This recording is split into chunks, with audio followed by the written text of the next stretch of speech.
کیا جس لڑکی سے نکاح کرنا ہے اسے دیکھا جا سکتا ہے کہ نہیں؟ یا پھر جس لڑکی سے نکاح کرنا ہے یا منگیتر ہے، ابھی نکاح نہیں ہوا تو اس کے ساتھ فون کے اوپر لمبی لمبی گفتگو کرنا، کیا قرآن و حدیث میں اس کی کوئی گنجائش ہے کہ نہیں ہے؟ کیونکہ ہمارے ہاں دیکھا جاتا ہے کہ اکثر والدین جو ہے نا، لڑکی کے ہوں یا لڑکے کے ہوں، وہ یہ کام کرتے ہیں جو ہی تھوڑی سی بات چیت چلتی ہے، ایک دوسرے کو پسند کرتے ہیں تو اس کے بعد وہ کہتے ہیں کہ جی اپنی بچی کا فون نمبر دے دیں، یا لڑکے کا کہتے ہیں آپ اپنا فون نمبر دے دیں۔ وہ فون نمبر لے کے ایک دوسرے کا تو ایک دوسرے سے رابطہ کرواتے ہیں، یعنی لڑکی کا اور لڑکے کا رابطہ کرواتے ہیں کہ کیونکہ آپ نے زندگی گزارنی ہے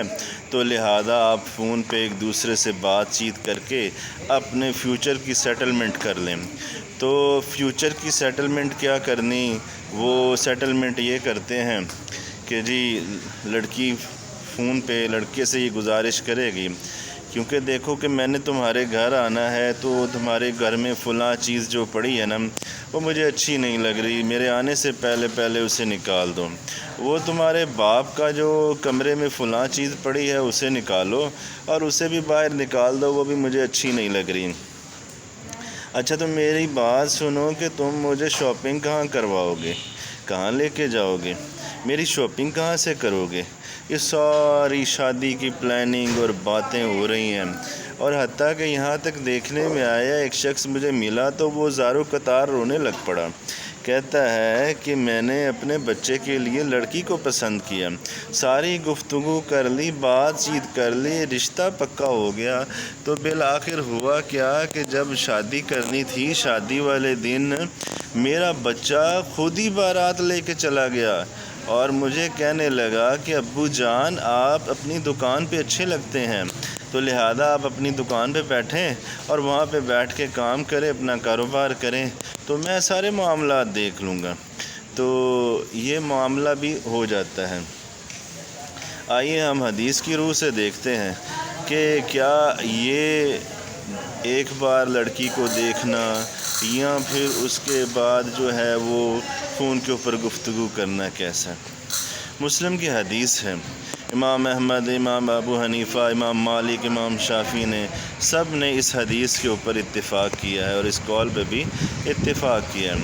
آپ صلی اللہ علیہ وسلم کے پاس ایک صحابی آیا تو آ کر کے کہنے لگا اللہ کے نبی میں نے نکاح کر لیا۔ آپ صلی اللہ علیہ وسلم نے پوچھا اچھا بھی تو نے نکاح کر لیا ہے؟ کہتا جی ہاں اللہ کے نبی میں نے نکاح کر لیا ہے۔ پوچھا کس عورت سے کیا؟ کہا اللہ کے نبی وہ ایک انصاریہ عورت تھی تو اس انصاریہ عورت سے میں نے نکاح کر لیا۔ آپ صلی اللہ علیہ وسلم نے فرمایا انظر الیہا فإنی اعین الامصار شیئا، کہ تو نے اسے دیکھا تھا نکاح سے پہلے؟ تو وہ صحابی کہنے لگا اللہ کے نبی نہیں میں نے تو نکاح سے پہلے نہیں دیکھا تھا۔ آپ صلی اللہ علیہ وسلم نے فرمایا انظر الیہا فإن اعین الانصار شیئا، کہ انصار کی جو عورتیں ہیں ان کی آنکھوں کے اندر تھوڑا سا نقص ہوتا ہے، تو انہیں دیکھنا تھا، جا کے دیکھ اپنی بیوی کی آنکھوں میں۔ تو اس حدیث سے یہ بات معلوم ہوتی ہے کہ جس لڑکی سے، خاتون سے، عورت سے آپ نے نکاح کرنا ہے یا شادی کرنی ہے تو آپ اسے ایک نظر دیکھ سکتے ہیں،